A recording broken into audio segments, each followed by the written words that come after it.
Olá, senhoras e senhores, sejam bem-vindos a mais um episódio de Um Papo com a Lau. Opa, gente, tudo certo? Bom dia, gente. Oi, gente. Oi, gente. Olá, galera. Bem, nesse episódio vamos falar um pouco com Fabiano Melodia, professor de História, sambista e ainda especialista em racismo. Queremos criar um debate, entender um pouco melhor o lado de quem sofre de alguma forma pode mudar a sociedade. Pois bem, seja bem-vindo, professor. Olá, galera, tudo bem com vocês? Obrigado pelo carinho e obrigado pela oportunidade de falar de um tema tão antigo, porém tão atual. Justo, justíssimo. E aí, professor, tudo certo? Como tá a quarentena? Olha, estamos aí resistindo, como todos, né? Repensando a vida, repensando principalmente as questões sociais que nos assolam, que assolam esse país. Justo. É verdade. Então, a quantidade de protestos que tá tendo, né, tá absurda também. O pessoal tá lutando pelos seus direitos, até que enfim o pessoal tá acordando, né?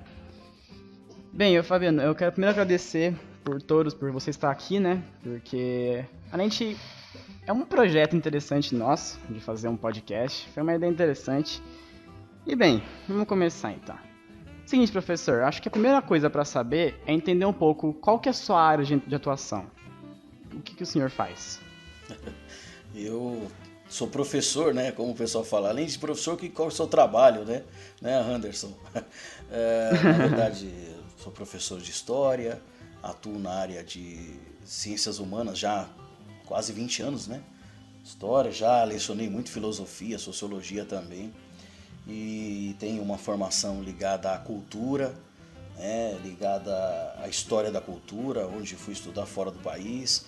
Depois eu retornei, fiz Pedagogia e também Educação em Relações Étnico-Raciais, né?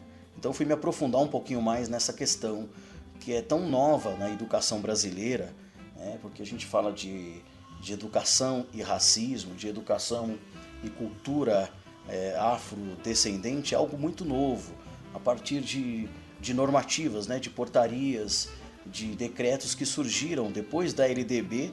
E se a gente parar para pensar, a LDB ela é de 1996, ela foi o primeiro grande documento que norteou a educação de todo o Brasil. E aí depois dela, né, depois da Constituição, primeiro, né, claro, de 1988, a Constituição de 88, que norteia a LDB, e depois várias outras leis surgem, inclusive a Lei de Educação Étnico-Racial, a lei também da inclusão, né, do indígena e de todas as minorias na educação brasileira. Então, a partir disso, eu comecei a me especializar nessa área, né? Porque eu também já tenho uma atuação na vida artística musical, como Fabiano Melodia, como você bem já frisou. Eu canto samba há uns 15, 20 anos, profissionalmente já, né? Desde moleque, desde de pequeno. A gente já vem de tradição de família, né? Uma família musical. Eu sou o pior da família, viu, gente? Eu sou o mais esforçado. E procurei conciliar, né, na verdade, música, educação e arte dentro de tudo aquilo que faço, né? Tudo aquilo que gosto. Então é isso. É um pouquinho da minha atuação. Não vou ficar falando aqui, né? É interessante observar uma coisa, Fabiano. O quanto essa relação que você estabeleceu entre arte, música, cultura, história e ciências humanas estão interrelacionadas. E é também interessante nós percebermos o quanto você trazer o samba como a raiz, como a origem, como gênese desse povo, dentro da sua aula, e muito provavelmente isso deve acontecer, se torna algo muito mais acessível aos alunos que inclusive não tiveram acesso a essa raiz étnica.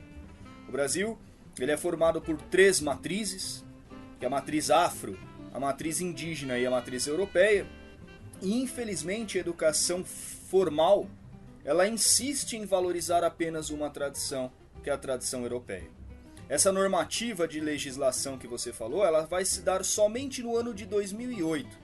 Então façam as contas aí, meninos. Em 1988 saiu uma Constituição que dizia que todos eram iguais perante a lei. Em 96 criou-se um primeiro documento da educação no Brasil. E somente em 2008 pôde-se falar da educação africana e da educação indígena na sala de aula. E principalmente se obrigar a essa educação, o que é o mais importante. Um povo nunca terá a noção de brasilidade, a noção de Brasil e principalmente a identidade de uma gente se não souber de onde nós viemos, principalmente para termos um norte para onde vamos. O trabalho do Fabiano Melodia e do professor Fabiano de História, ele se conflui na arte. Mas, gente, antes não era obrigatório? Não, como que era? Não era obrigatório. Não. A primeira lei de educação que nós tivemos no Brasil, ainda no período imperial, eu não vou ficar aqui falando de datas, de coisas chatas, sabe? Eu vou procurar, tá bom, gente? Deixar uma coisa bem legal. Mas assim, não tem como a gente fugir dessa questão de legislação, né? A primeira lei que nós tivemos foi uma lei de Dom Pedro I ainda. E essa lei exclui negros, mulheres e pobres da educação, né? Foi a primeira lei que nós tivemos na história da educação brasileira. E de lá para cá, né, nós tivemos várias tentativas, várias constituições, da formação do Império, onde o Brasil surge como Estado Nacional e a sua organização do território até hoje. De fato, foi preciso, né, a partir da década de 1990, onde o Brasil entra em vários acordos mundiais, diga-se de passagem, no qual o Brasil, junto da Unesco, junto da ONU, em várias conferências internacionais, o Brasil discute a educação e o Brasil determina que, olha, nós precisamos avançar na educação. Então, isso que o professor Anderson falou, por isso que a partir da década de 90, o Brasil cria uma legislação para toda a educação no território nacional. Mas até então... Uma base, né? Uma base, né? E Antigamente nunca se teve uma base para a educação. Para vocês terem uma ideia. A educação ela era completamente regionalista. Isso mesmo. Foi a partir da LDB, que significa Lei de Diretrizes e Bases, que a educação passou a ser vista como uma necessidade de o aluno sair sabendo alguma coisa em qualquer local do território nacional. Uma educação para o povo brasileiro. E a partir disso, né, que o professor Anderson está colocando para vocês, né, porque ela dá um norte para todo o território, e a partir desse norte, desse norteamento de legislação, começa a se discutir o quê? A pluralidade cultural, a pluralidade de uma sociedade como a nossa. Poxa, aí precisa falar do quê? Olha, aí começa a se perceber, na escola só fala de música clássica, precisamos falar de música brasileira, de maracatu, coco, jongo, de samba, né? Começar a introduzir a cultura nacional dentro da escola. A escola começa a se popularizar, né? Então, diga-se de passagem. Então é devido a uma lei, né? Você entende que é preciso das políticas públicas para que nós possamos combater o racismo. A gente já entrando nessa temática, o racismo é uma questão estrutural, ele está ligado não só a uma fala histórica, né? Se a gente for parar para pensar, todos os povos na história, em todas as civilizações da história existiram escravidão. Agora, só que ela nunca deixou de existir. De tempos em tempos, e principalmente em tempos de crise como a nossa, a gente percebe que o racismo ele vem à tona, né? Não precisou de um policial pisar no pescoço de um... Diga. Mas, assim, pensando num conceito mais teórico, o que seria o racismo de fato? O racismo é uma construção, no meu modo de ver, ela é uma construção colonizadora. É uma construção que se faz da colonização para cá, né? O racismo, eu estou falando do racismo moderno, ele eu acho que foi a grande pilastra da colonização na nossa história. Podemos dizer isso. Professor, diminui os povos africanos e indígenas perante a questão da Europa. Está ligado ao conceito do eurocentrismo. Sendo bem raso aqui. Professor, isso nos leva a uma dívida histórica, não leva? Há uma dívida histórica, e é isso que eu estava falando. Essa dívida histórica, ela vai subindo, ela vai e volta, e hoje ela retornou a partir de uma situação nos Estados Unidos. Eu estou falando do hoje, do agora, desse momento, né? Onde um policial pisa num pescoço de um moço americano que diz que está sendo sufocado e esse moço vem a morrer, e o mundo inteiro volta a discutir o racismo de novo. E nós estamos falando de uma sociedade racista, preconceituosa, homofóbica, machista, né? Talvez a misoginia ainda é maior do que o racismo no Brasil. Então é preciso rediscutir. E o que eu estou falando, o racismo no Brasil, ele é extremamente estrutural. Como que a gente combate isso? Com educação, com cultura e com políticas públicas onde a cultura africana, a cultura afrodescendente, ela seja inserida na escola, nos meios de educação, nas universidades, nas discussões, ao mesmo tempo que se levantam os racismos e os fascismos, como estamos vendo nesse momento. É importantíssimo que também se levantem novas ideias culturais, né? E onde nós brasileiros possamos nos enxergar no espelho. Eu costumo dizer isso, falei disso essa semana, num bate-papo sobre racismo. Eu falei, nós precisamos nos olharmos no espelho e percebermos que o brasileiro é um povo que dança, é um povo que canta e é um povo que tem como grande símbolo o tambor. O tambor é o grande símbolo do povo brasileiro. Então, levando para a cultura africana, para a música brasileira. Não tem como você dissociar, e aí já respondendo o Anderson, como que você consegue, professor, ligar música com educação, com escola? Simplesmente isso. Um dia eu aprendi que o professor precisava levar para a sala de aula aquilo que ele é, escrever na lousa aquilo que ele pensa, colocar para os alunos aquilo que ele vivencia, entendendo assim que nós, professores, como vocês alunos, todos nós somos protagonistas, somos sujeitos históricos de direito. Por isso que eu procuro levar para os meus trabalhos, tanto na aula quanto nas escolas de samba e vice-versa, coisas que se complementam, que é a música, a arte, a dança e a educação. Muito longe, né? Muito longe disso ser um processo de doutrinação. Sim, Na verdade, isso é um processo de destruição de um modelo de educação que existiu durante muitos anos em nosso país e que fez com que a gente criasse toda uma mentalidade estigmatizada e cheia de estereótipos a respeito do índio, a respeito do negro. Isso precisa ser destruído, porque isso se tornou senso comum. Muitas vezes em conversas com pessoas mais velhas, elas aprenderam lá na escola, no dia do índio, quando a professora pegava o dia do índio, ou no dia 13 de maio, no dia da abolição da escravatura, e contavam todas aquelas histórias mentirosas que a própria história inventou, de homens brancos, é claro, porque geralmente quem escreve a história é o vencedor, ou o dominante, ou o opressor, como assim podemos também dizer. Escreve toda uma história mentirosa para justificar muito dos racismos, da xenofobia, dos preconceitos existentes dentro dessa sociedade. E hoje a história tem um novo olhar. Hoje a história ela tem uma nova perspectiva. Ela está muito atrelada à antropologia. E essa história ela não busca mais justificar o opressor ou a condição daquele que venceu. Ela busca justamente resgatar a história da minoria. Presta atenção no que eu vou dizer para vocês. E traga essa reflexão para a sua mentalidade.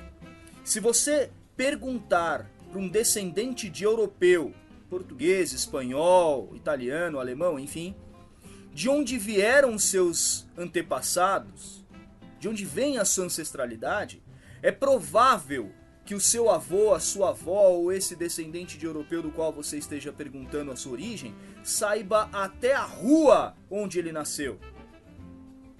Pergunta, ele sabe o nome da cidade, o vilarejo onde veio, enfim, a região do país. Pergunta para um descendente de africano qual é a origem dele, de onde ele veio. Ele no máximo vai poder dizer para você que ele veio de um continente enorme chamado África. Ele não sabe mais qual a tribo ele veio, qual país ele veio, qual a condição da etnia do seu povo. E por que isso? Porque se tem uma forma de destruir um povo, na sua origem, no seu DNA, é destruir a cultura desse povo. A gente chama isso de etnocídio. E da mesma forma que os europeus fizeram isso na África, destruindo toda a raiz cultural desse povo, trazendo-o para cá para ser escravo. Da mesma forma e do mesmo jeito foi feito isso aqui com o índio, no processo de catequização, no processo de civilização. Como diria Jean-Jacques Rousseau, a civilização é aquilo que há de pior nos seres civilizados. A civilização é o que há de pior Nos seres seres civilizados.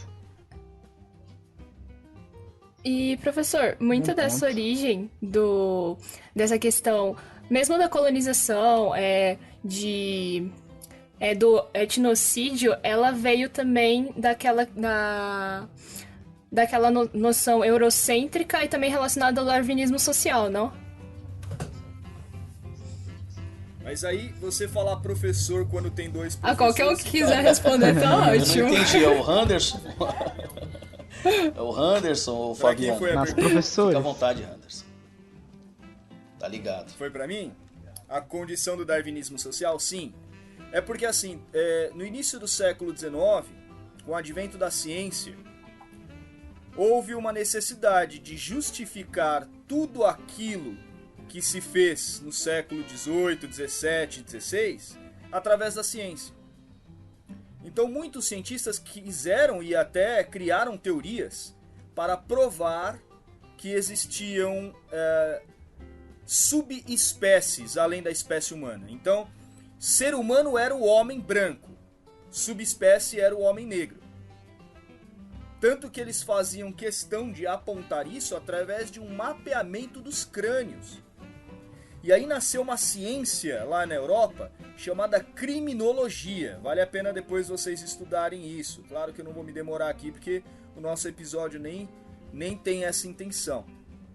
E a criminologia uma das coisas mais assustadoras do processo da criminologia era dizer que existiam pessoas que elas deveríamos levantar suspeitas sobre elas simplesmente pelo aspecto do fenótipo dela. Isso é, se é negro, vale a pena nós abordarmos, porque se ele não é criminoso, ele tem fortes tendências para ser. Essa era a perspectiva mais clara da criminologia. Ô, professor, De que a gente considerar pode raças ver. como possíveis delinquentes, condutores de delito e principalmente de criadores de uma sociedade violenta. Ô, professor, e a gente vê isso ainda hoje, né? Tipo, quando a gente põe em foco a violência policial e as favelas que tem tiroteio e tudo mais. É uma herança, né? É um negócio que tá enraizado. Não vai muito longe. O comandante em chefe da Rota de São Paulo, recentemente, eu acho que eu mostrei isso pra vocês em vídeo, inclusive. Ele fala sobre a diferença de abordagem que ele faz num bairro como o Morumbi e a diferença que ele faz na periferia de São Paulo. Considerando que a demografia racial da periferia de São Paulo é, em sua grande e grossa maioria, de pessoas negras. E, obviamente, do Morumbi são de pessoas brancas. E ele fala de forma muito clara que a abordagem tem que ser diferente. Ele mostra a clara desigualdade de tratamento de cidadãos que são, pela lei, iguais, mas na prática completamente desiguais.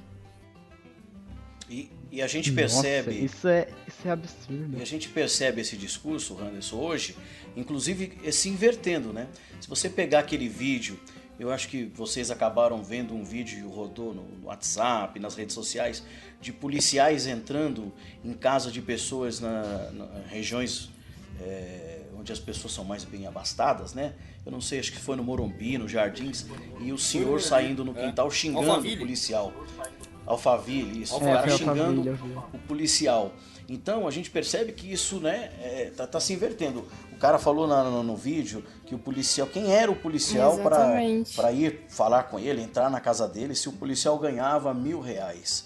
Então, percebe que esse discurso ele vai se modificando, né? E hoje, com os ecos conservadores, porque assim, quando eu falo conservador, estou falando conservador na política, tá? Conservador no conceito sociológico da coisa. Porque nós somos conservadores. Esse dia eu estava discutindo sobre termos, professor Anderson. E aí uma pessoa falou assim para mim, poxa, mas conservadores tradicionais? Eu falei, nós somos conservadores tradicionais. Depende de que conservadorismo que você está falando. Esse conservadorismo na política, que sempre vai buscar aquele momento, olha, porque na ditadura era tão bom, porque não tinha vagabundo na rua, né? Mas quem que eram os vagabundos na rua? Então, essa discussão que está bem aí à tona da nossa sociedade, né, Anderson? Eu trago aquela condição, mais uma vez, do Rousseau, que eu tinha falado anteriormente. O problema da civilização maior é achar que nós estamos certos e o outro está errado. Recentemente, a gente está num papo informal, né? Recentemente, foi um domingo desses aí, não foi o anterior, foi o outro. Não foi o passado, foi o antepassado, domingo. Eu tava assistindo televisão no domingo à tarde, sei lá qual tipo de programação que passa, porque é muito raro isso acontecer. Mas me chamou a atenção um filme que tava começando, que foi o Tarzan. Me chamou a atenção porque eu vi os uniformes belgas. Eu falei, olha, interessante isso daí. E aí eu parei um pouquinho para assistir e vi do que se tratava o filme. E assisti o filme inteiro. E a noção dos europeus era assim: quando nós levarmos a civilização para os povos nativos, os povos originários, os povos bárbaros, os aborígenes, ou tantos nomes que deram, os índios, não é? O dia que nós fizermos desses selvagens seres civilizados, nós estaremos fazendo o que há de melhor para eles. Quando Rousseau escreve, é interessante ler Rousseau. Rousseau fala, não, isso foi o que foi de pior para todos eles. E por que foi o que há de pior? Porque perdeu-se a pureza desses povos. Perdeu-se a ingenuidade que esses povos muitas vezes tinham, de entender a sociedade à sua maneira, a natureza à sua forma. Perdeu-se a cultura que esses povos criaram a respeito de si próprios, para se fazer valer um processo de capital, de urbanização, de desenvolvimento social, que, de certa forma, só identificava o europeu. O que o professor Fabiano trouxe aí de muito interessante para nós, traz, acho que creio eu nas aulas inclusive, é justamente essa visão do quanto que o racismo, que nada mais é do que um modelo e uma construção que os homens criaram para separar seres através da sua cor de pele, ou do formato dos seus olhos, dos fenótipos existentes, o quanto o racismo ele é prejudicial para o projeto de humanidade que nós desejamos. E o quanto ele está inserido, extremamente enraizado na nossa cultura. Professores, né, na verdade. Por que ainda é tão difícil mudar essa realidade hoje, sabendo que a gente tem diversas ferramentas e hoje com a internet a gente tem acesso a diversos depoimentos que mostram, jogam na nossa cara que a desigualdade é muito grande. Por que isso ainda não mudou, assim? A gente não consegue mudar isso. Primeiro porque isso é um projeto, né? Eu acredito, no caso do Brasil, esse conceito que o Anderson trouxe aí desde o século XIX, desde o darwinismo, porque a história precisa ser justificada. Inclusive a história como ciência também nasce no século XIX, né, Anderson? E o darwinismo, o positivismo vai ser a base para a história em algumas linhas da história tradicional, né?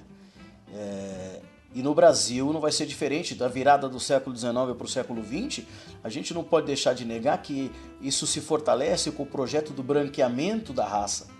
Inclusive eu trabalho, né, e na apostila do segundo ano do nosso colégio e também do terceiro ano vem aquele quadro célebre, né, falando de história da arte, que é o quadro do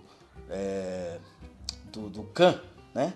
Do Brotero, é isso, Anderson, se eu não me engano. A Maldição de Kahn é o nome da obra. E mostrando, né?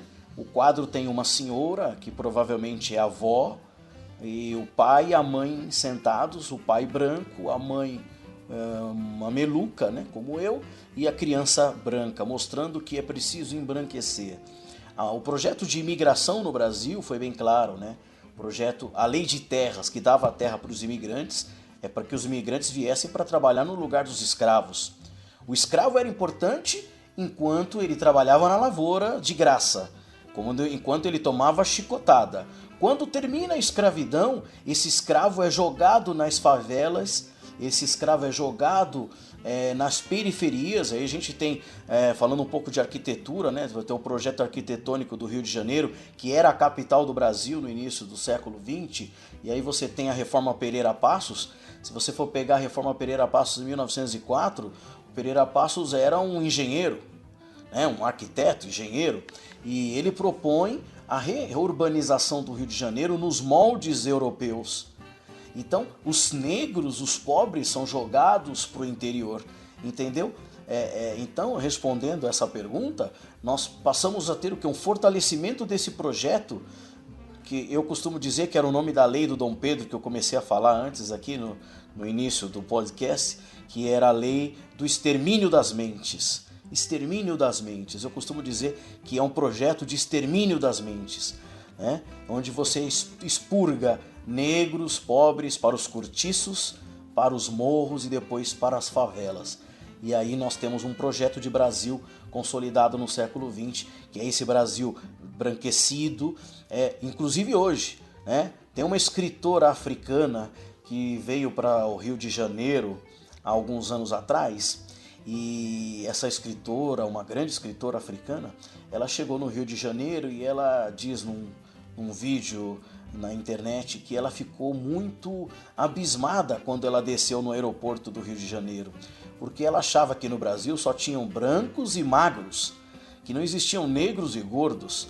E ela falou: nossa, eu vi que o Brasil é quase igual na África, tem bastante gente igual eu, negros e pessoas gordas, porque na televisão, inclusive o Brasil, né, esse projeto do branqueamento, esse projeto de uma sociedade europeizada, ele é hoje visto na televisão, né? E aí a gente vê as discussões, olha, mas a Maju, mas o jornalista se é negro ou se não é. Então começam a realçar essas discussões que nós estamos vendo agora, né? E assim, como que a gente vai mudar isso? Justamente fazendo coisas como estamos fazendo aqui agora, um podcast, discutindo, refletindo, fazendo tudo aquilo que as classes dominantes do Brasil não querem, que é que nós possamos pensar. Eles não querem que a gente pense, eles não querem que a educação dê certo, porque é um projeto de extermínio das mentes. A classe dominante brasileira não quer que a gente tenha uma ascensão social e cultural. Tá entendendo? Essa é a minha forma de enxergar, vendo a historiografia, né? Vendo o projeto de embranquecimento que começa no início do século XX e que chega até hoje. Tudo isso que a gente acabou de falar, o professor Anderson trazendo para o cotidiano, né? Um depoimento de um policial da Corporação de São Paulo falando sobre a forma de abordagem, você vê um jovem que toma uma bala perdida numa favela do Rio de Janeiro. Então, por que isso acontece? Por que as pessoas estão se levantando? Porque nós estamos tendo essa discussão. Embora esse projeto ele existe, embora as políticas conservadoras, elas de tempos em tempos, ela torna, né, ela tenta voltar, nós estamos tendo, eu acho que uma nova abolição. Eu costumo dizer, tem uma música do Cartola que diz: é preciso de uma nova abolição. E eu acho que assim, isso que nós estamos fazendo aqui, vocês jovens, né, essa nossa juventude, as novas gerações, elas têm essa responsabilidade de discutir, e nós só vamos mudar isso discutindo, conscientizando, com cultura, com arte e com educação. Eu vou por esse mesmo caminho. Eu acredito que a perspectiva deixada por Darcy Ribeiro ela é muito justa, no que ele diz que a crise no Brasil não é uma crise, é um projeto. Isso ele fala sobre educação, mas parafraseando ele, eu aplico a tudo, inclusive a condição racial, e principalmente a ela. O professor Fabiano falou sobre a lei de terra, só para vocês entenderem. Quando os escravocratas começaram a perceber que não tinham o que fazer, a lei de abolição iria acontecer em breve, a primeira medida que eles tomaram foi dizer o seguinte: então nós precisamos nos organizar para que esses homens e mulheres que hoje são escravos, que eles tenham dificuldade no momento em que for abolida a escravatura. Aí eles exigiram e pressionaram o governo para que no ano de 1850 fosse oferecido terra para imigrantes europeus, fosse vendido terra para quem quisesse comprar, menos para índios e para negros. Se um homem negro em 1850 quisesse comprar um pedaço de terra, por lei ele não podia comprar. Isso chama-se lei de terras. Sabe qual foi a terra destinada para ele? Só no final do século XIX, quando ele foi começar a subir um morro, porque era no relevo do Rio de Janeiro, o local mais difícil de se ter acesso, onde o Estado nunca iria chegar mesmo, onde era difícil inclusive viver, insalubre pra caramba, porque cada chuva que tinha era um barraco que desmoronava, chamado Morro da Providência. Boa parte dos homens que foram pro Morro da Providência vieram lá dos sertões, que Euclides da Cunha escreve muito bem, a famosa Guerra dos Canudos.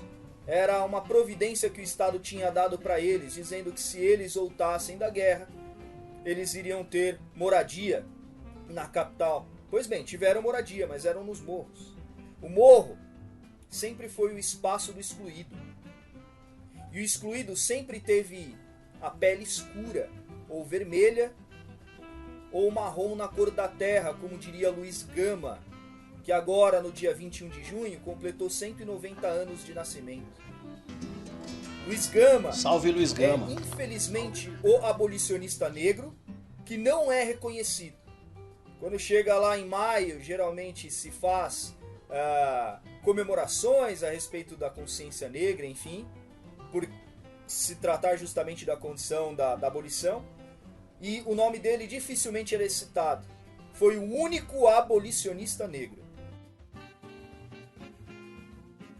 Tem muito no embranquecimento da própria verdade. cultura. O Machado de Assis o Machado de Assis em si era negro, o maior escritor, não Como é? desenham ele? Como pintam ele? É verdade. Foi há pouco tempo. Ó, há anos atrás, eu cheguei a pegar isso, não sei se o Fabiano chegou. Fabiano, Não faz, me ajuda não aí, faz porque muito você também é tempo que velho. abriram isso a público. Anos atrás, quando se tratava em maio, quando se falava da questão da abolição da escravatura, referia-se a Princesa Isabel como a Redentora. Quer dizer, qual foi a ideia que os escravocratas tiveram? Que até a liberdade dos escravos dependia da benevolência Foi dada por uma... do homem branco. Dado pelo branco. Quer dizer, você tá livre, tá? Mas você só tá livre porque eu quero. Porque eu te dei a redenção. Essa é a canalice que infelizmente não é discutida. Só que eu sou positivo. Eu sou um sujeito positivista no aspecto não do positivismo de Augusto Comte, mas no processo do positivismo otimista, por assim dizer. Otimismo. Eu acho que a gente está num processo de mudança paulatino, a conta-gotas, mas que ele está acontecendo. Ele está acontecendo. Esse meu otimismo não é um otimismo vazio, utópico, vão, longe disso. Nós não estaríamos discutindo isso há anos atrás. Eu vou falar uma coisa como sociólogo, eu vou dizer uma coisa para vocês. Quer ver uma coisa deliciosa para vocês fazerem? Quem estiver ouvindo aí que faça pra vida. Vale muito a pena. Analisa o humor brasileiro. Faça uma análise social do humor brasileiro. Isso é um excelente trabalho pro Fabiano e eu. História e sociologia juntos para fazer um trabalho sobre isso. Alguns anos atrás, se você ligasse sábado à noite na televisão brasileira, na Rede Globo, que era o único canal de acesso para o povo brasileiro, não tinha internet, não tinha outro meio, não tinha celular. Você tinha que ligar a TV para ser informado, para se divertir, enfim. Então a Rede Globo ela tinha o total domínio das telecomunicações do Brasil. Você ligava ali para assistir uma programação de sábado à noite, no horário nobre, aparecia um sujeito chamado Chico Anísio. Muita gente o considera como um gênio do humor. Eu não estou fazendo aqui um julgamento moral dele, não. Realmente era uma pessoa extremamente engraçada. Mas ele pegava os estereótipos do gay, da mulher submissa, do negro, do índio. O negro e como ele pai de transformava santo. tudo isso em humor, escrachando essas minorias. Isso era motivo de riso.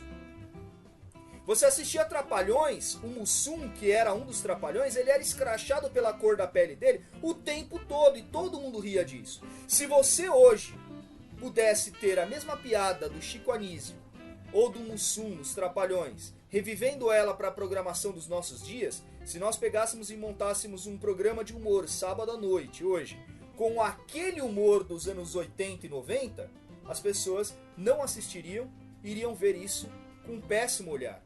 Quer dizer, isso é racismo. Quer dizer, em 20, 30 anos, nós passamos a identificar o que é racismo, o que é preconceito e, principalmente, o que é discriminação, porque são coisas diferentes. Nós conseguimos identificar o que é racismo, nós conseguimos identificar o que é preconceito e nós estamos conseguindo identificar muito bem o que é discriminação. Professor Henderson, o que é discriminação? Eu sei que ninguém perguntou, mas eu perguntei por mim mesmo para eu mesmo responder. Discriminação é a condição do sujeito não ser aceito justamente pela sua condição social, racial ou sexual. É assim, no Franz Carmo você não estuda porque você é negro. Isso é discriminação. Na minha casa você não entra porque você é homossexual. É isso que leva à discriminação. Agora, a condição de, vamos colocar assim, de desigualdade racial / social, ela existe. Ela existe e ela é evidente. Ninguém vai falar você não pode estudar no meu colégio porque ele é um colégio somente de brancos. Mas a condição social e econômica do sujeito faz com que ele não consiga estudar.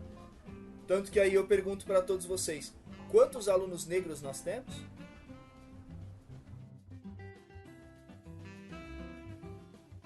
E Henderson, o que você falou de estar mudando pouco a pouco, né, é real. Só que ainda tem, né, o racismo estrutural, né? Vocês podiam falar um pouco sobre isso, Fabiano?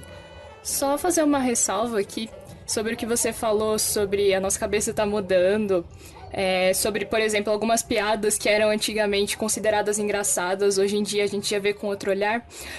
É uma coisa bem triste que muita gente ainda não enxerga assim e ainda diga, aquilo que era humor de verdade, hoje em dia isso não ia dar certo, sabe? Tem gente que ainda enxerga com um olhar muito antiquado e e não é uma coisa difícil da gente ver pessoas falarem desse jeito. Principalmente as pessoas com mais idade, não é, Brenda?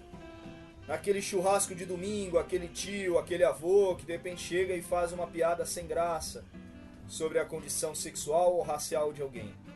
Mas vamos entender também, é um processo. Essas pessoas foram contaminadas por uma cultura racista, homofóbica, misógina, machista. É um processo que vai acontecendo com o tempo. Os seus filhos não são como seus pais foram. Eles têm uma consciência diferente. Como diria Elis Regina, ou melhor, Belchior, né? Ela canta.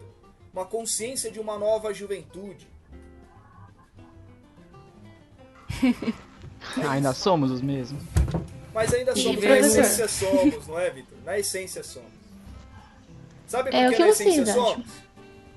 Porque o teu filho vai olhar pra você como racista. Porque a consciência dele vai estar muito mais à frente do que a tua. O teu filho vai ter uma consciência muito mais avançada do que a tua. E por mais que você seja uma pessoa com pensamento moderno, ainda assim não estará a par da visão de mundo dele. Porque é natural, você também é produto do teu meio. É verdade.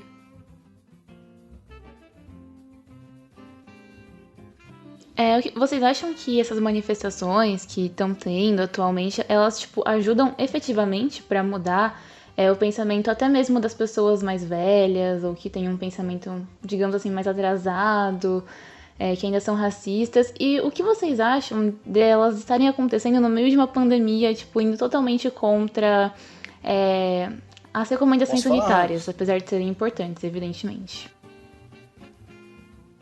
Obrigado, meu irmão. Pegando o gancho do professor Anderson, já falando do racismo estrutural, que eu já havia introduzido lá atrás, né? Vamos pegar aqui para falar dos protestos e do momento que estamos vivendo, pegar o artigo 5º da nossa Constituição, que diz que todos nós somos iguais perante a lei, né? Indiferente de sexo, raça, cor, etnia e até mesmo ligado isso aos estrangeiros. A Constituição deixa isso bem claro.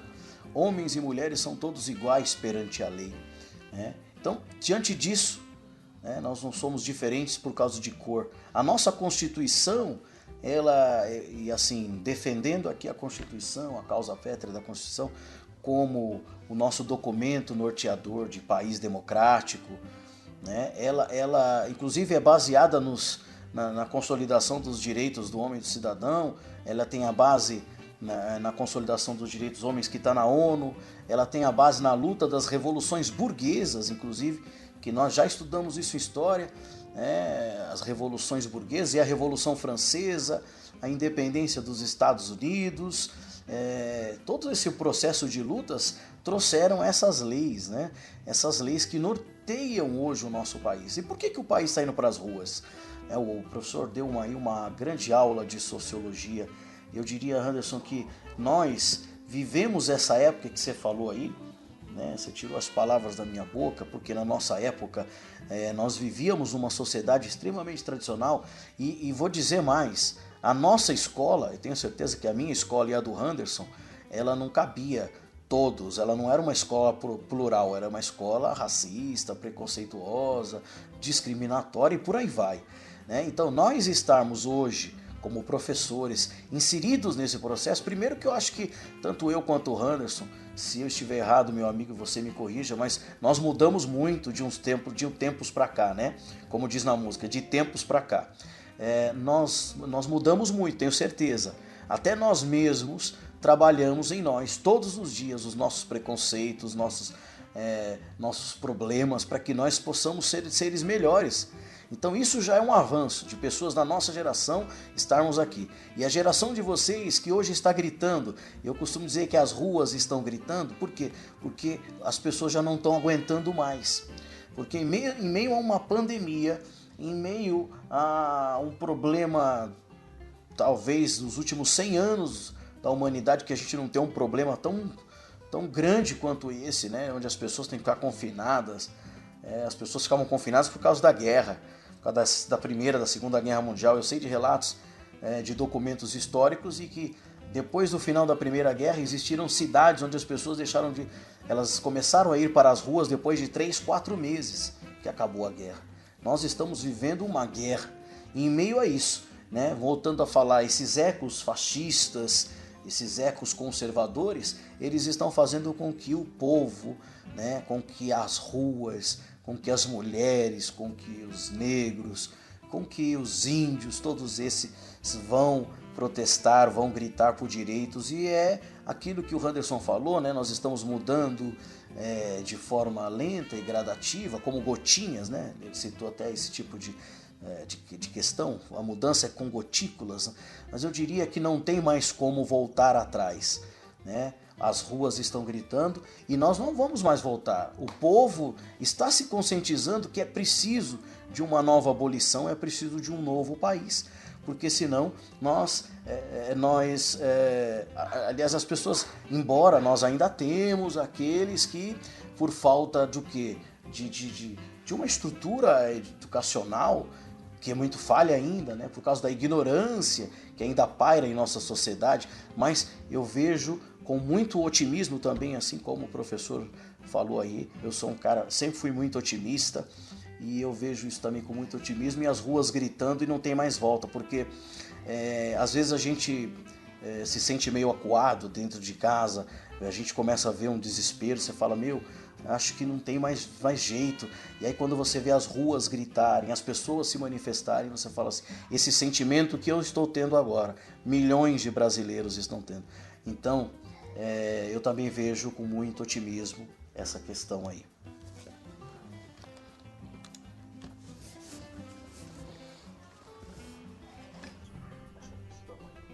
Eu tenho uma coisa gente, que sempre me leva a entender a humanidade, que apesar de eu sou um profundo admirador, curioso e abelhudo de ler e investigar, que é a história.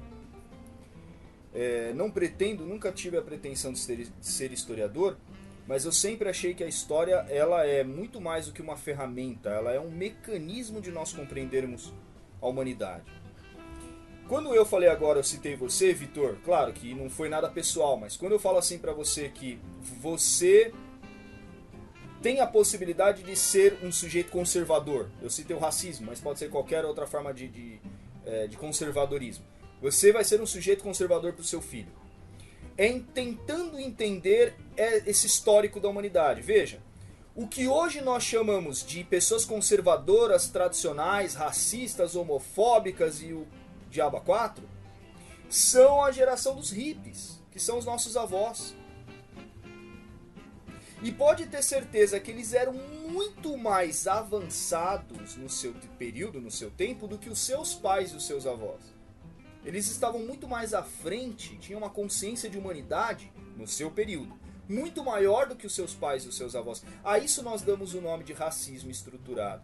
Quando parar para pensar no racismo, pensa, talvez o seu antepassado muito próximo a você, um tetravô aí, era um homem ou uma mulher que tinha um escravo dentro de casa, que entendia aquele ser como um ser quase ligado a um animal que, por vontade de Deus, tinha que ali estar. Porque para a mentalidade de algumas pessoas durante o período da escravidão, tudo aquilo que acontecia, inclusive o sofrimento que o povo negro recebeu, era a vontade divina. Então tá tudo certo, tá aí. Aí vem o seu bisavô, que tem uma mentalidade diferente, uma mentalidade republicana, uma mentalidade voltada para as grandes reformas, mas que ainda assim não quer ter uma mulher negra e não admite que o seu filho case com uma mulher negra. Aí vem o seu avô, que já aceita essa condição, mas ainda assim faz aquela piadinha. Aí vem o pai, que riu com o Chico Anísio. Aí vem o filho, que não aceita nada disso, que entende que até palavras que usamos no nosso cotidiano, muitas vezes são palavras que estão ligadas ao racismo estruturado e que nós nem temos consciência disso. E aí daqui a pouco tem diversas palavras, né? Que consegue entender tudo isso. Imagina o quanto o teu filho não terá um avançamento de consciência que você tem. É por isso que boa parte das vezes as gerações elas entram em choque. É porque você acha que você está certo, mas o outro que vem num período posterior ao teu, ele tem uma outra visão de mundo. E ele tem uma visão que ele julga estar certo. Tirando o julgamento ético e moral aí de quem está certo ou de quem está errado, eu só sei de uma coisa. Desde quando foi decretado o fim da escravidão, que é 1888, temos então 132 anos, nós demos avanços significativos, mas ainda assim estamos longe da humanização. E será muito mais do que necessário nós unirmos esforços para fazermos acontecer uma humanização mais rápida. Nós podemos adiantar isso. E uma das formas de adiantar isso, respondendo a Malu, é sim através de protestos. E aí eu quero resgatar um caso de protesto que muito me chama a atenção, que é do Dr. Martin Luther King. Seria impossível falar de tudo isso aqui e não citar essa figura. Martin Luther King era um pastor da Igreja Batista que se sentiu extremamente ofendido e se colocou no lugar através de um espírito de empatia muito forte, como a senhora chamada Rosa Parks, uma costureira que estava voltando para casa e ela foi obrigada a se levantar dentro de um ônibus que estava vazio para que um homem branco quisesse sentar no assento que ela estava sentada. Pura pirraça, pura provocação. E ela se recusou e por isso ela foi presa. Martin Luther King fez uma campanha para que ela fosse solta e ele conseguiu. E essa campanha tomou para ele um espírito de protesto tão forte, tão grande, que em menos de um ano ele era o homem que lutava pelos direitos civis norte-americanos descendentes de africanos, dos afro-americanos, portanto. Ele recebe o Prêmio Nobel da Paz, ele se torna uma das grandes figuras do movimento negro de todo o planeta. E mais do que isso, ele mostra para nós através de uma lição sem igual, que ele aprendeu com um sujeito chamado Mahatma Gandhi, que é a lição da desobediência civil, sem puxar uma arma sequer, contrariando o seu outro irmão chamado Malcolm X, que já pensava a luta armada, né, os Panteras Negras inclusive. Martin Luther King pensa completamente diferente. Ele entendeu como funcionava a dinâmica social. E aí ele pediu para que todos os trabalhadores negros que tinha em determinada cidade, mais precisamente de Minnesota, que trabalhavam no setor de limpeza urbana, que eles cruzassem os braços.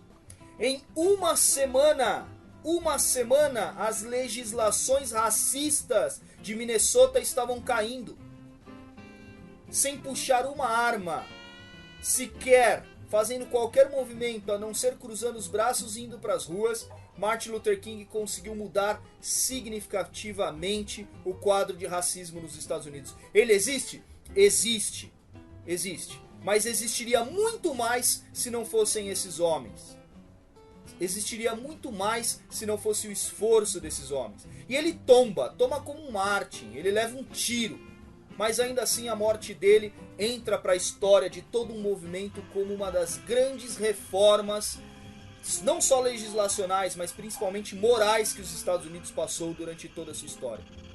Não tivemos um Martin Luther King no Brasil, mas nós temos um movimento muito forte aqui também, de luta por igualdade. E mais do que isso, não só a luta pela igualdade, mas a necessidade dessa discussão. As balas perdidas só encontram corpos negros. E não é uma bala que encontra um corpo, são 80 balas encontrando um corpo. E quando você vai ver quem atirou, é um negro também. É o mesmo negro que açoitava o negro, né? É, Capitão do Mato. Capitão do Mato era o próprio negro. Por quê? Porque colocavam na cabeça dele essa cultura de que ele tinha que ser subserviente, né, meu amigo? E quase aceitaram o mundo branco, né? Florestan Fernandes faz uma discussão sobre isso. Florestan escreve um livro chamado Negro no Mundo dos Brancos. Fernandes. E ele fala o esforço que o negro tem que fazer para ser aceito no mundo dos brancos. É interessante isso, né? Não é o meu lugar de fala pelo fato de eu ser branco, mas aqui eu não falo de mim, eu falo do Florestan, da leitura do Florestan Fernandes. Essa obra ela é fundamental para essa discussão. O nome do livro é O Negro no Mundo dos Brancos. E ele diz, nesse racismo velado presente na sociedade brasileira, nesse racismo que existe, mas que negamos o tempo inteiro, o branco, ele força o negro a se embranquecer. Eu não estou falando da cutis, eu não estou falando da pele, eu estou falando da condição social, eu estou falando da condição de status e papel social. Então o que o branco muitas vezes o que o negro muitas vezes vai fazer, ele vai mudar a sua forma de pensar a sociedade. Ele vai desejar ser o que o branco é dentro da sociedade. Tem um fenômeno sobre isso, eu lembro de um professor de sociologia que falava isso pra nós. Ele falava, é o fenômeno do jogador de futebol negro, que quando ganha dinheiro casa com uma loira branca. É essa a condição presente no livro do Florestan Fernandes. E é assustador isso. Porque o que o negro precisa fazer para ser considerado branco?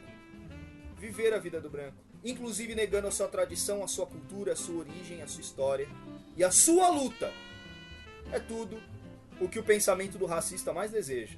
A negação da luta. É um etnocídio, né? É o etnocídio que o Hannah tinha falado. Gente, eu queria perguntar um negócio que assim, não tava lendo um roteiro, nada do estilo. É que eu ia falar recente, mas foi em abril. Dia 18 de abril foi o dia da literatura infantil, certo? Por que esse dia? Porque foi o nascimento de Monteiro Lobato, né? Sentido de capa amarela e tudo mais. Só que tem trechos, diversos trechos, que mostram que o Monteiro Lobato era extremamente racista.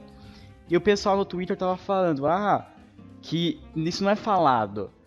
E que, sei lá, ele devia ser entre aspas, cancelado. Só que era uma época. O que vocês acham? Eu não consigo pensar direito, eu não consigo raciocinar. Eu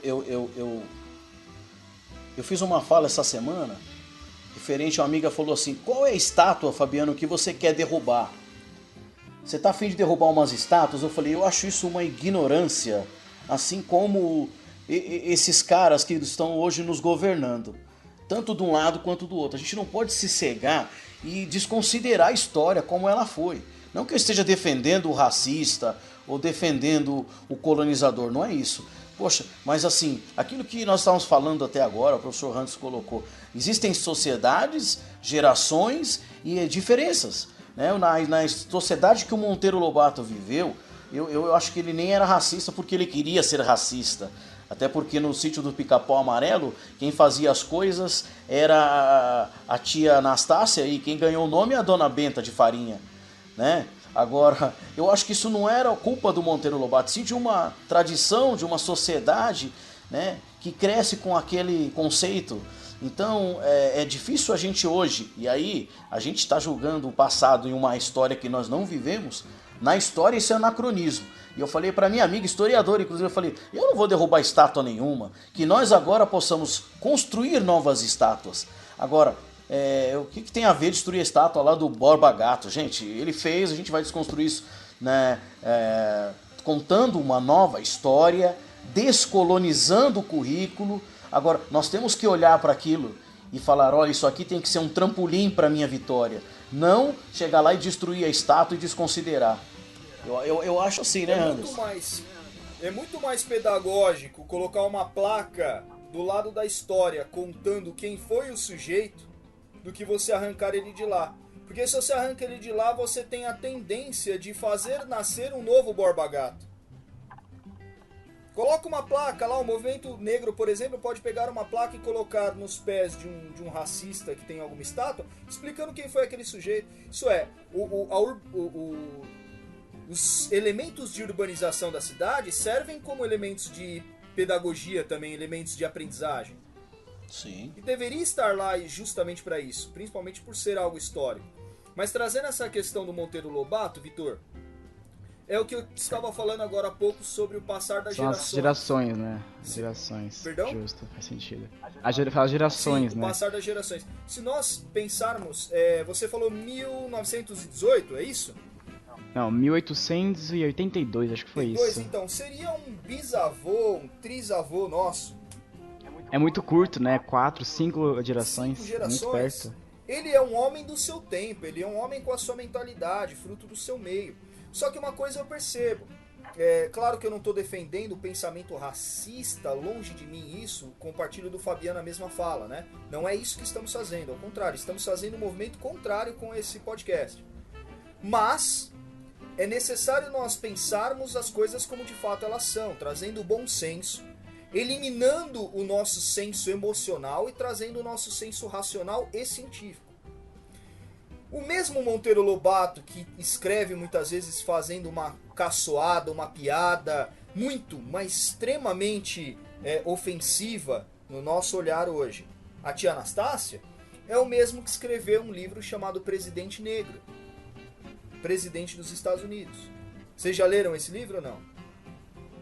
Não, senhor. É quase profético, onde ele fala que os Estados Unidos terão um presidente negro. Vale a pena. Inclusive, eu vou colocar aqui para que depois vocês possam ter acesso. Eu vou colocar no grupo do podcast. Oi. Não podemos negar, né, que o Monteiro Lobato ele foi um cara visionário. Por exemplo, aquele das aventuras do Narizinho no fundo do mar, não tem uma dessa? Tem. Isso, ele profetiza ali o submarino, cara, a vida no fundo do mar, o submarino que nós temos hoje não existia na época do Monteiro Lobato. Então, estão aí professores falando, né? Defender o petróleo do Brasil, que é a Petrobras. Ô, professores. É um sujeito além de seu tempo. O Presidente Negro, vale a pena depois vocês procurarem, Monteiro Lobato. Presidente Negro. O Presidente Negro. Eu posso cantar uma música? fica à vontade. Você é a celebridade do nosso... Eu sou nada, Anderson, eu sou nada. Deixa eu falar uma coisa antes de você cantar sua música, Fabiano. Fala, meu irmão. Você imaginou... Quantos meses de Franz Carmo você tem? Peraí, não tô entendendo, não escutei. Quantos meses de Franz Carmo você tem? 4 meses? 5? 4, março, abril, maio, junho, 4 meses, meu amigo. Você imaginou que você seria abraçado nessa maneira como você está sendo por esse terceiro ano, pelo colégio como um todo, em 4 meses trabalhando no colégio? Jamais. Você sabe que eu trabalhei num colégio durante 8 anos e eu tinha um apelido de Fabaiano, cara, entre professores e alunos. Os professores depois viraram meus grandes amigos. A direção falava que eu era malandro sambista, eu não podia atrasar 1 minuto, cara, porque eu era o mais escurinho da equipe. E eles brincavam, assim, aquelas brincadeiras do racismo estrutural que nós estamos falando, né? Se eu chegasse 1 minuto atrasado numa segunda-feira, ia lá, o professor tava no samba ontem, tava no boteco. E essa fala que começou desde a gestão aos professores, ela chegou nos alunos e os alunos tiravam uma barata da minha cara, até que eu fui indo com esse meu jeito sambista, alegre e tal, e fui conquistando até eu mudar o conceito dos próprios alunos e da própria escola, né? E fiquei 8 anos nessa escola, cara. Então, o que acontece hoje no Franz Carmo é uma coisa inédita pra mim, porque eu já sofri muito racismo. Sabe aquela coisa de, quem que chegou, né? Eu não vou citar nomes de instituições, mas eu trabalhei numa outra instituição, e aí, chama lá o professor de história. Quando eu cheguei na sala da direção, a direção me olhou assim, mas, tipo assim, sabe? Mas com essa cara, e por aí vai. Eu não vou ficar aqui falando dessas coisas, mas eu já sofri também. Mas é interessante você falar do seu relato pessoal. É válido demais o seu relato pessoal. Sabe por quê? Porque de alguma forma, Fabiano, você é aquilo que você vive. Isso. Você é aquilo que você tem como sua história. Acho que a coisa mais bela da história é justamente essa, né? A micro-história. A história subjetiva, a história da vida das pessoas. A história da vida privada, não é? História da vida privada. Quando você conta essa sua condição, enche os nossos olhos aqui, acho que meu, da Brenda, do Vitor, da Pellegrini, da Malu, enche os nossos olhos isso, porque é um professor falando do seu sofrimento dentro de uma sociedade que estruturou esse racismo. E aí você vê como que esse discurso, que às vezes é travestido de piadinha, ele é muito do cafajeste, não? Então é o professor negro, sambista, malandro. Se fosse um professor com um estereótipo, né, com o fenótipo de índio, seria o vagabundo, o leniente, o que não gosta do trabalho, que quer ficar deitado na rede. Quem só é válido? Aquele que é branco?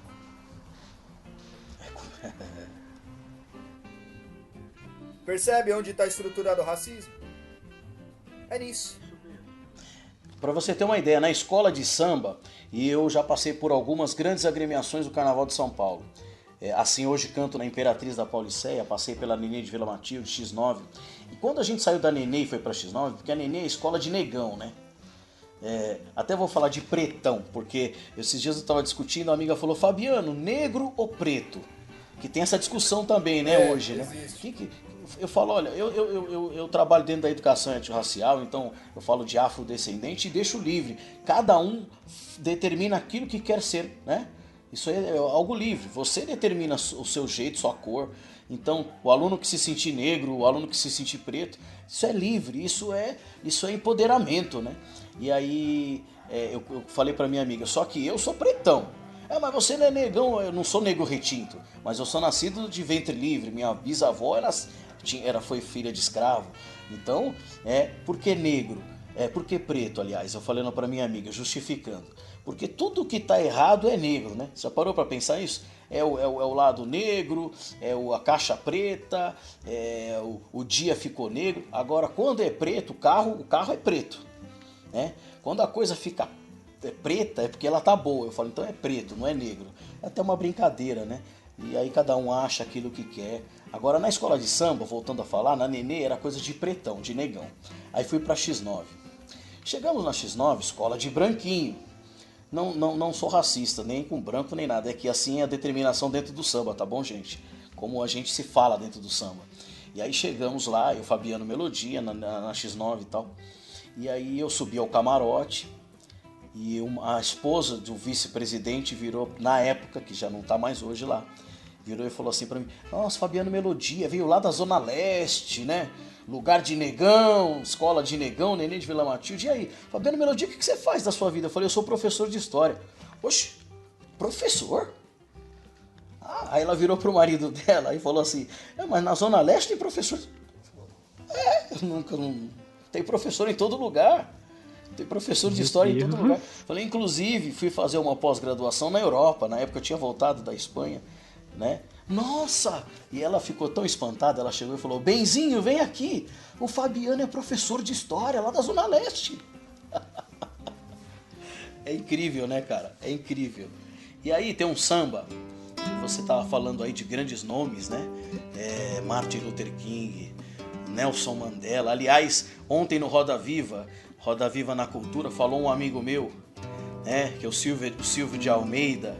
Eu tive contato com esse cara há muito tempo. É um grande amigo aqui do samba, da luta em São Paulo. Hoje ele está nos Estados Unidos.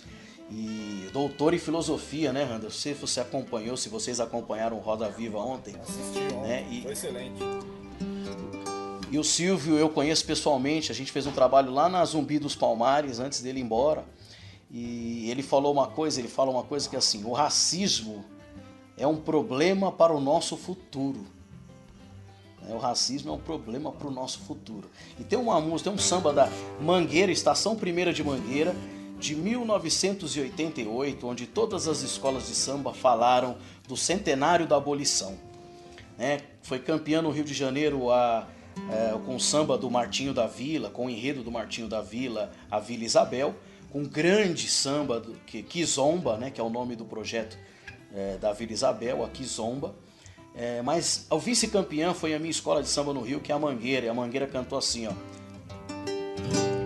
será que já raiou a liberdade, ou que foi tudo ilusão? Será, será que a lei áurea tão sonhada, há tanto tempo assinada, não foi o fim da escravidão? Hoje, dentro da realidade, onde está a liberdade? Conquistada e ninguém viu. Moço, não se esqueça que o negro também construiu as riquezas do nosso Brasil. Mas pergunte ao Criador, quem pintou essa aquarela, livre do açoite da senzala, preso na miséria da favela. Sonhei que Zumbi dos Palmares voltou. A tristeza do negro acabou. Foi uma nova redenção. Senhor, Senhor, eis a luta do bem contra o mal, que tanto sangue derramou contra o preconceito racial. O negro samba, negro joga capoeira, ele é o rei na verde rosa da Mangueira. Estação Primeira de Mangueira. E eu escrevi um muito samba, bom. Posso cantar outro trechinho? Fica à Eu vontade. escrevi, só vou cantar. Olha, vou cantar inédito, porque eu vou gravar quinta-feira esse samba, eu vou ir pro estúdio, todo preparado. spoiler. Todo preparado lá, vou dar um spoiler. Só o refrão do meio, já que o Henderson citou grandes personagens, né? E nós escrevemos no refrão do meio do samba da Imperatriz da Pauliceia pro Carnaval 2021. E eu sou um dos autores do samba. E nós fizemos a história de várias mulheres negras, né? Que ao longo da história legal. do Brasil foram mulheres guerreiras, mulheres vitoriosas. Como a rainha Nzinga, que é uma rainha africana e que está ligada à nossa história, né? A história do Brasil. E aí no refrão do meio, a gente faz homenagem a ela, assim, ó. Maqueda, Enizinga vem de Angola, Candace guerreira, alteza africana, liberdade e glória. Só um trechinho, né? Falando das guerreiras africanas, as candaces africanas. Salve Nizinga, salve toda a negritude brasileira que Luísa luta. Marim. Luísa Marim, e aí vai, né? É isso aí, professores. E bem, para a gente já ir finalizando aqui o nosso podcast, como a ideia dele é passar uma melhora no pensamento das pessoas, trazer um pouco de conscientização, como vocês acham que a gente pode diminuir o racismo na nossa realidade? Tipo, em pequenas ações que a gente pode fazer para melhorar essa realidade?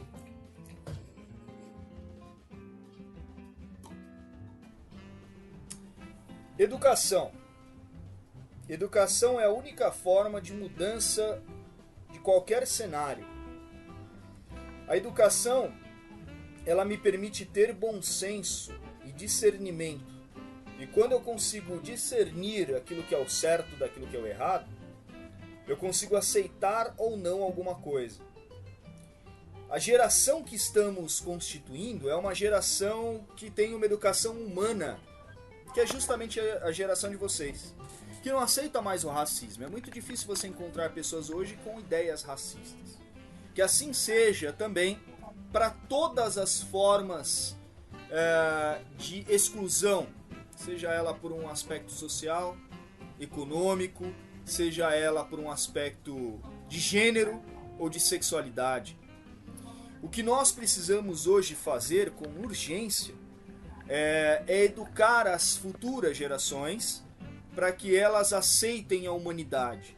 Antes de eu ser branco, antes de eu ser homem, antes de eu ser negro, antes de eu ser mulher, antes de eu ser homo, bi ou hétero, antes de eu ser chinês, antes de eu ser congolês ou boliviano, eu sou ser humano. E essa educação humana, ela é urgente para a sociedade que queremos. Então eu acredito de verdade, Brenda, que nós estamos nesse processo. É que nós gostaríamos de adiantar, né, a história, a gente gostaria de ver onde vai dar isso no futuro. Mas a gente pode ver pelo passado, que a história nos conta, o quanto nós já avançamos. E o melhor, o quanto nós ainda temos que avançar. Pouco a pouco, né? Mudar geração por geração, né? Porque se pensar, uma geração tem o quê? 60, 70 anos. Não, uma geração tem então... 20. Não, tipo, quer dizer, uma pessoa vive sim, entendi. 70, 60 anos. Então, são 3 gerações, só que a pessoa tá viva ainda. Meus avós, entendeu? Essa que eu entendi, quis dizer. Eu entendi. Basta você ver, a média mundial são 60 anos. Tanto isso é verdade que se você observa com muita atenção, uma pessoa com 60 anos, se nós fizermos o acompanhamento da geração de 20 em 20 anos, quando ela tem de 0 a 20 ela tem um filho, ok? Quando ela tem 20 aos 40 ela vai ter justamente o outro filho, alguma coisa desse tipo, e depois os netos, aos 60. São 3 gerações em uma vida. A dela, a do filho e a do neto. É isso aí. É isso aí. Bem, eu acho que conseguimos. Olha, uma hora e meia já gravando. Vou deixar um livro. Muito obrigado. Isso daí, tá? Como sugestão. Claro. Como sugestão e Sim, depois, senhor. lógico, Sim, senhor. eu vou trazê-lo para o segundo semestre, alguns dos teus textos para as nossas discussões. Pode ter certeza. Que é o Dicionário de Escravidão e Liberdade. O livro chama Dicionário de Escravidão e Liberdade. É um livro, ele é grande, mas é da professora Lilia Schwartz. Mas eu vou falar para vocês, tem grandes textos para a gente entender a escravidão. E eu também compactuo com o Anderson, a educação é o caminho. Né? Não para mudar o mundo, talvez para mudar as pessoas que vão mudar o mundo. E assim, como que a gente vai melhorar isso? É dando a mão a preto, como diz um samba do Zequete. Não dá mão a preto, não fala com pobre, não carrega embrulho. Vê se toma atento, malandro. Ou seja, dando a mão às pessoas, né? Uma sociedade votando melhor, estudando mais, lendo mais. Nós vamos ter homens, mulheres, negros, índios, nos seus lugares de direito. E é isso. Tem um samba, só para eu encerrar, que eu já falei pra caramba também. É um samba do amigo meu, Serginho Claro, Meriti. não, à vontade. E eu conheço pessoalmente. Quando eu falo amigo meu, é que eu conheço, viu? É uma honra para mim falar isso aqui para vocês, porque assim, a gente saiu da onde saiu e conhecer o mundo é uma grande vitória, né, em meio a tudo isso que a gente está discutindo. E o Serginho Meriti, ele compôs aquela música que o Zeca Pagodinho gravou, que chama assim, Deixa a Vida Me Levar. Essa música foi tema da Copa, foi pro mundo inteiro. Hoje o cara é consagrado. E ele vem aqui na Zona Leste, vem aqui nos bares da região. Agora não está mais podendo vir por causa da pandemia. Mas já cantei muito em roda de samba com o Serginho Meriti. E tem um samba dele que diz assim, tá no Sarau do Melodia, inclusive. Eu abro o meu show cantando essa música. Como tantos outros tais, nem menos nem mais, pois crianças são iguais em qualquer comunidade pobre. Para sobreviver é preciso sorte, muita sorte, é preciso ter coragem, sobretudo muita fé em Deus. Para conseguir, eu vim de lá, sei como é. Se ninguém der a mão, a gente fica a pé, num lugar onde tudo é difícil demais. E o que a gente não faz vai ficar por fazer, e ficar por fazer é deixar o pior acontecer.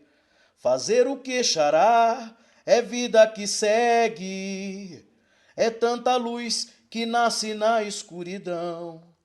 Mas se eu conseguir, você também consegue, consegue sim. O impossível é possível, por que não? Por que não?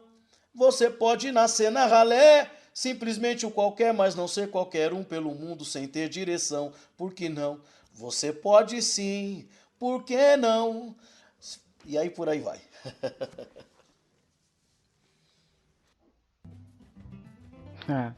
Excelente. Que mensagem, professor, que muito recado. bom mesmo. Muito obrigado, Fabiano, pelo seu carinho, né, de vir aqui conversar com a gente, né, essa vontade de falar com a gente. Obrigado de verdade. Anderson, como sempre, muito obrigado também. Eu sabe o que eu acredito de verdade, meninos? Se esse áudio, esse podcast chegar em uma pessoa, só uma pessoa, e conseguir fazer ela repensar alguns dos seus valores ligados a essa questão racial, a gente atingiu muito mais do que o nosso esperado. E pode ter verdade. certeza de que a gente pode alcançar essa pessoa. E que muito provavelmente isso vai acontecer. Justiça. Incrível. Olha a contribuição para a humanidade que estamos aqui prestando nessa hora e meia de áudio, de papo. É um papo casual, a gente se diverte É um também. papo com a Lau. E cresce, Não é um papo né? casual, é um papo com a Lau. Além Bom do ponto. privilégio de escutar vocês, né? É verdade. Exatamente. Obrigado pelo tempo também, meninas, por estar com a gente, né? Foi um prazer. Utilizar um prazer. E é isso aí, gente. Até o próximo episódio. Até o próximo episódio. Até o próximo, galera. Beijão, gente. Eu queria agradecer, Anderson. Obrigado, viu? Imagina, meu irmão, a gente tá junto. Anderson, obrigado. Terceirão, muito obrigado, Terceirão. Sucesso pra todos nós. Prazer a gente ter esse bate-papo aqui. Tchau, gente. Ubuntu pra todos nós. Paz e bem, tchau. Até o próximo episódio. Abraço.